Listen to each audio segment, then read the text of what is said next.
you to walk out of this room with an understanding of what Florida's death penalty is, why it's so damaging, and what you can do to help. And so by the end of this, my goal is to give you a lot of knowledge. So sort of a few kind of just basic statistics, right?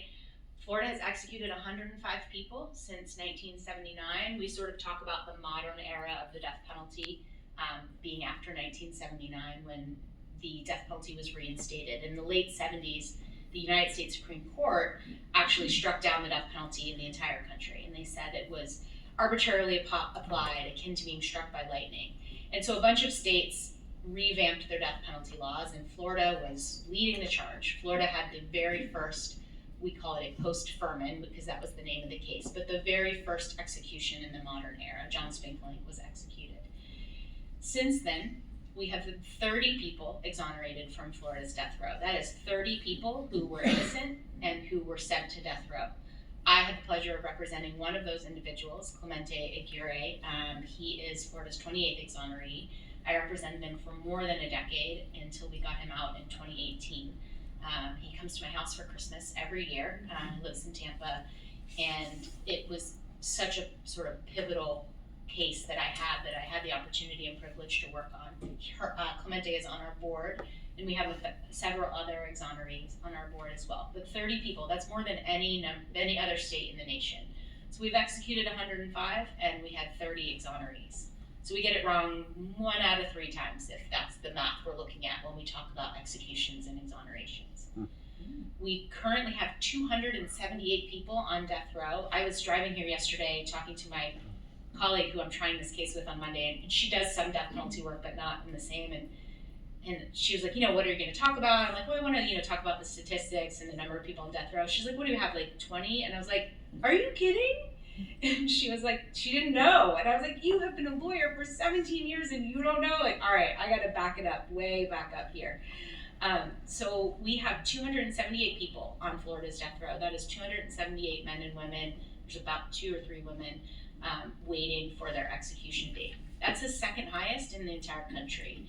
California is higher, but California is not a state that executes people there in a moratorium and have been for quite some time.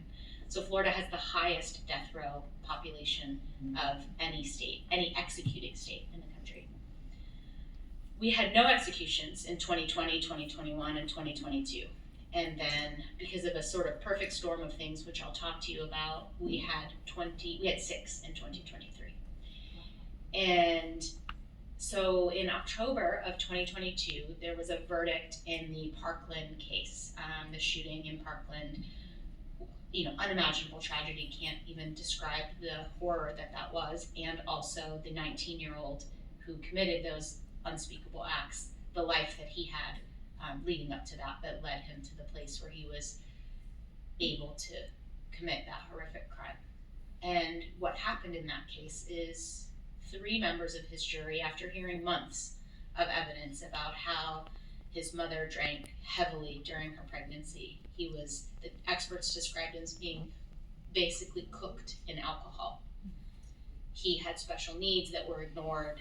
He had abuse, trauma, and that's why we got where we got. That's where we got to where he's able to open fire in school and kill 17 people. And the irony of the whole situation is less than 30 days after that happened, his lawyers offered 34 consecutive life sentences. They offered the state of Florida, they recognized the horror that he caused. They recognized also how broken he was.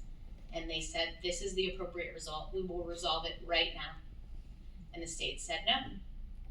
So for the next 4 years, they spent millions of dollars. We were talking about sort of the price tag this morning, and I mean, it's upwards $10-15 million prosecuting the Parkland shooter, keeping him secure in the jail, all of the high-profile media and all of that. They preserved the crime scene, that school where all of those children died. The state of Florida preserved it so that they could make the jurors walk through it. There was blood in the hallways. It was Valentine's Day, so there was like crushed flowers. They made those children walk by that building every single day for 4 years so that they could parade the jury through this. And as a former prosecutor, there is no excuse for that.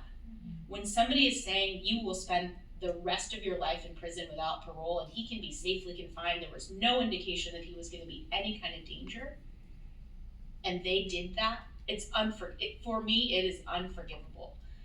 But what happened was, 3 of his jurors, traumatized by all of that and understanding what the Parkland shooter himself went through, voted for life. And under the law at that time in Florida, all 12 jurors had to be unanimous, which is the law in every other state in the nation and the federal government, with the exception of Alabama, which allows 10 jurors. And so at the time, Florida was unanimous. Well, the backlash was unlike anything I had ever seen. We must change the law, it started out as a lot of misinformation, right? I know we're gonna talk a lot today about misinformation and kind of what happens and how people are able to sort of mislead and trick, and the politicians are out there saying, well, 1 juror shouldn't be able to hang this up. It wasn't 1, it was 3. And it wasn't even they didn't even actually get to the final vote. 3 of the jurors believed that the mitigation, all of the things that happened to the Parkland shooter throughout his life, from when he was conceived through the time of this incident, didn't outweigh the aggravation. So they never even got to the final vote because 3 of them got to that place and it had to be unanimous. And so our politicians stood up and they said, we have to fix this. And Florida, before that, again, like I said, was the only state. Before 2016, we used to have non-unanimous law. You used to be able to sentence people to death by a vote of 7-5. That was true from 1979 when we reinstated our death penalty up until 2016. And in 2016, the United States Supreme Court decided a case that said, Florida, your law is wrong. It's unconstitutional. The jury has to be unanimous, just like the rest of the country. So a bunch of people, about 100, got what we call in the legal community Hearst resentencings, meaning they got another opportunity to get a life sentence under a unanimous jury. So about 100 people basically start back from scratch. And I think about, for me, some of my clients were in that category of people. So I had a client, my very first client that I ever represented on my own, he was in that category. He had an 8-4 vote for death, and he was able to get Hearst resentencing. And we were able to convince the state to not seek the death penalty in that case a second time around. And so now he's serving life without parole. And he called me a month or so after he got switched from death row to life. And he's like, Maria, I just stepped on grass for the first time in 20 years. And I was like, and he was just weeping with gratitude of this ability to have life, right? This sort of gratefulness of being able to say I am alive, because of the work that we were able to do.